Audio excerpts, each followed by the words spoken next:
Bonjour et bienvenue dans cette nouvelle vidéo qui va être assez rapide et je vais essayer simplement de vous montrer comment utiliser ChatGPT de manière gratuite parce que c'est une question qui revient souvent, à savoir est-ce que c'est intéressant de payer le plan payant à 20 $ par mois ChatGPT Plus ou est-ce que ça vaut pas la peine. Et j'ai envie de dire il faut tester et il y a plusieurs moyens de tester sans payer, donc c'est plutôt assez cool. La première version, c'est d'aller sur chat.openai.com qui est la version bureau de ChatGPT et de s'ouvrir tout simplement un compte gratuit.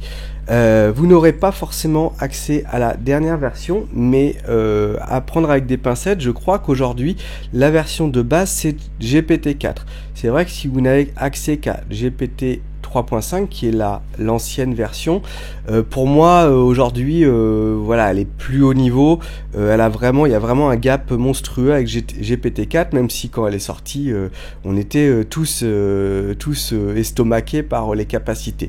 Donc première option, c'est quand même d'aller sur la version gratuite. Ce sera moins rapide que la version payante. Vous n'aurez pas accès à toutes les fonctionnalités.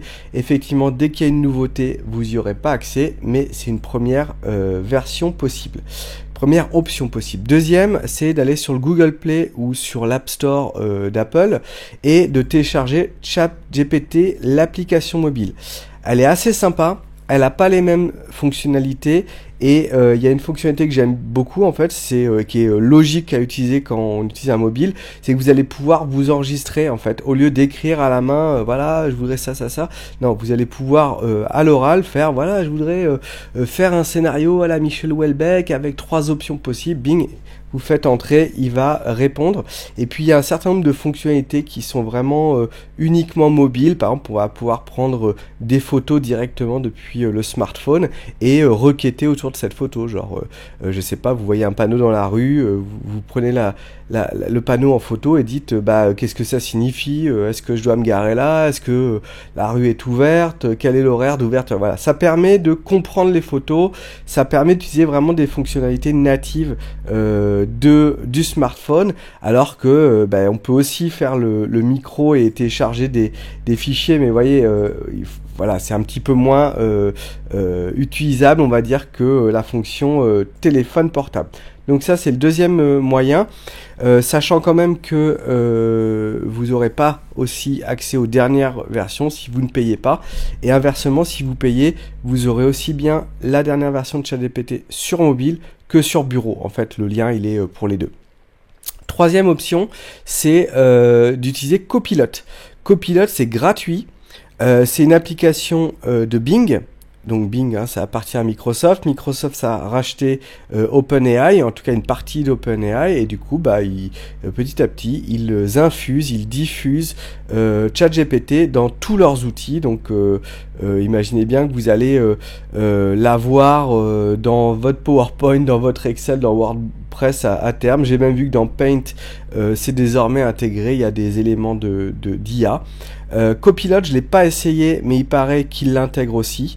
Mais en tout cas, vous pouvez déjà utiliser Bing, discuter avec l'IA et GPT-4, et ça c'est gratuit.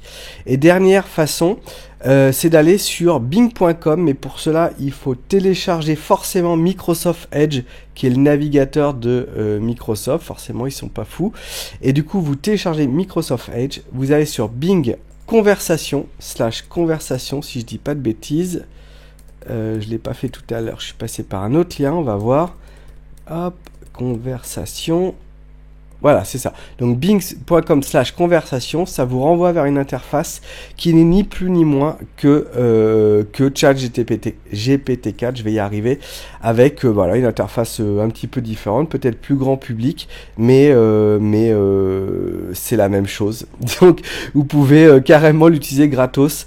Bien sûr, vous n'aurez pas par exemple les GPTs qui a une nouvelle fonctionnalité, mais vous allez pouvoir tester l'interface et vous éclater. Et si ça vous semble intéressant, passez à l'option payante. Voilà, j'espère que ça vous a plu. Je vous dis à très vite pour de nouvelles vidéos.